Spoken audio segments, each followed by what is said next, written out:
They came back in early to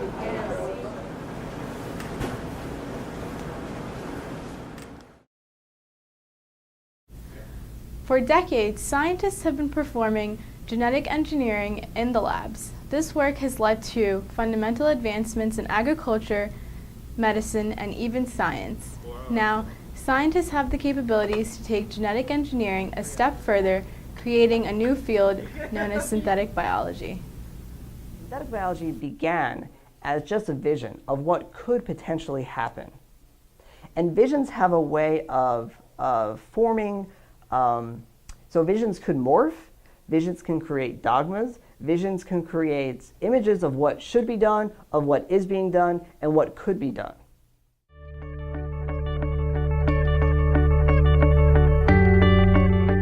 We can create airplanes, we can engineer cars very well, and that's because we've developed all these methodologies for doing it from the bottom up. That is, we understand the materials, we understand how to put those parts together, we understand the physics and the chemistry that defines how an engine runs and how the work is translated to a car moving. How do we do that for biology? How do we understand the biophysics and the biochemistry sufficiently in order to rationally engineer genetic systems?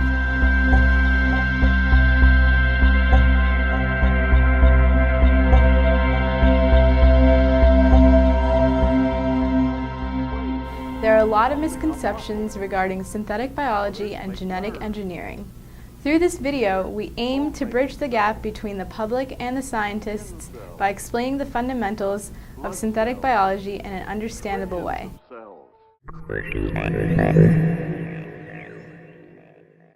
Synthetic biology, like fake makeup of biology. A lot of like tests on humans and like cells and microscopes and everything. Like creation of like maybe a person or something like that, or changing the way someone looks or something along those lines. I think of cloning, and I also think of the testing that's done to see the genetics of a child before they're born. Stem cell research. Artificial things for body parts or something, regeneration. And like cloning kind of stuff, maybe. I don't know. Maybe like preventing diseases or preventing like certain genetic dispositions, but hopefully not creating the perfect human. Well, synthetic would be man-made. Biology is the study of life, so it would be like anything related to like human-produced life. Research on DNA is one of the great new challenges in science. For the young scientists of the future, there are many exciting questions ahead. Is that fermentation stuff? Yeah, fermentation stuff.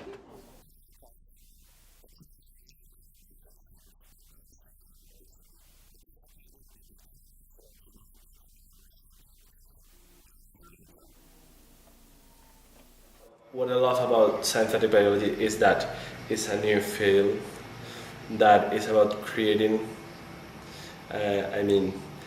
okay, it has its scientific part because we are working with organisms that they're not mainly understood or completely understood, so you can find something new by modifying your organism, but it's also engineering, it's also creating.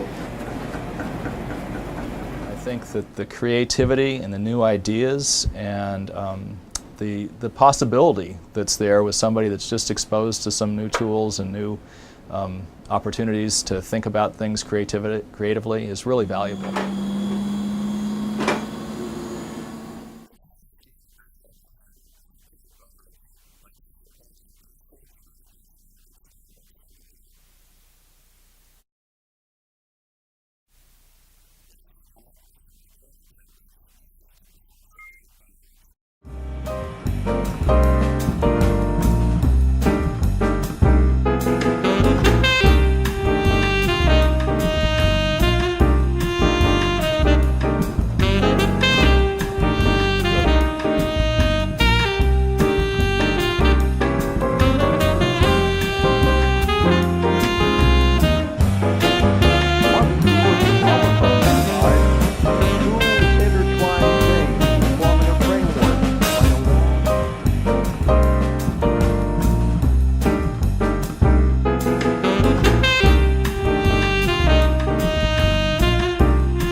This man is a geneticist. He is concerned with questions that have puzzled mankind for many ages.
these treated bacteria from the tube on a dish containing the antibiotic, spelling out the letters D, N, A.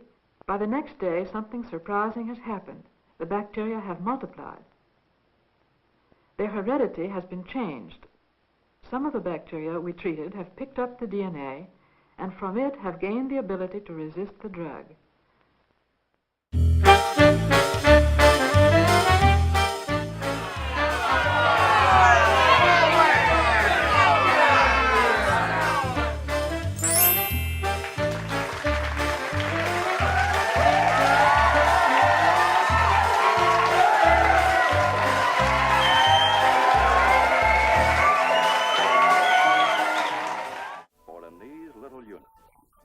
Which all living things are made, lies hidden the secret which we may well call, for in these little units, of which all living things are made.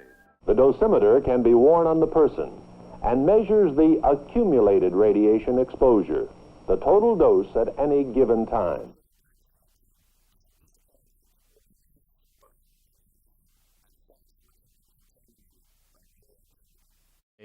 Our capability to do stuff has gotten greater.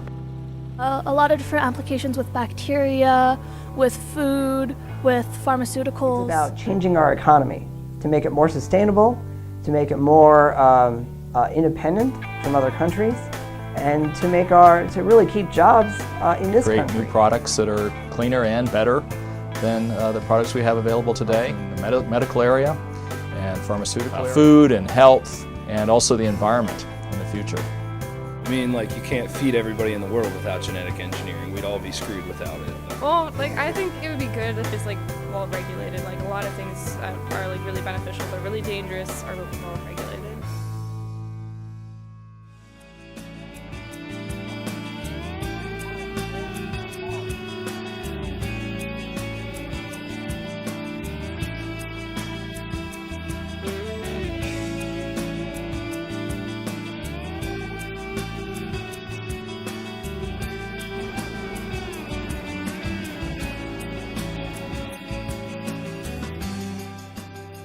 There are people out there that don't want to do good, and the tools of biology and synthetic biology could be used for ill. I begin to think that there's a certain ideal person or an ideal type, and that then we clone people to all be like this ideal type.